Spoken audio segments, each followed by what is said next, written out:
పించడం, గోవుకి ప్రదక్షిణం చేయడం, గోవుకి గ్రాసం పెట్టడం, గోవుకి గరుకు స్తంభం వేయడం, గోవుని నిమరడం, గంగడోలు దువ్వడం, గోవుని రక్షించడం, ఇవన్నీ పరమోత్కృష్టమైనటువంటి పుణ్యకార్యములు. అందుకే పెద్దలు ఒక మాట చెప్తారు, అన్నిటికన్నా కష్టం ఏది అంటే అమ్మ వెళ్ళిపోవడమే. అమ్మని చూడాలి అంటే ఆవుని చూస్తే చాలు. ఆవు వంక చూస్తే అమ్మ వంక చూసినట్టే. నా పుట్టినరోజు నాడు అయ్యో మా అమ్మ లేదే, పాపం నా పుట్టినరోజుకి తొక్కుళ్ళడ్డు చేసి పెట్టేదే, ఆశీర్వచనం చేసేదే అనిపించింది అనుకోండి, ఆవు పాలు తెచ్చుకు తాగాననుకోండి, మా అమ్మ చేత్తో చేసి పెట్టిన ప్రసాదం నేను తినేసినట్టే. ఆవు అరటిపండు పెట్టాననుకోండి, ఆ రోజున మా అమ్మ నా చేతి భోజనం చేసినట్టే.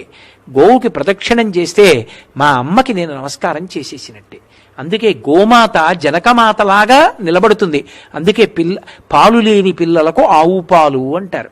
పశువుల నుండి వచ్చేటటువంటి పాలు రజోగుణ తమోగుణాలు కల్పిస్తాయి. అందుకే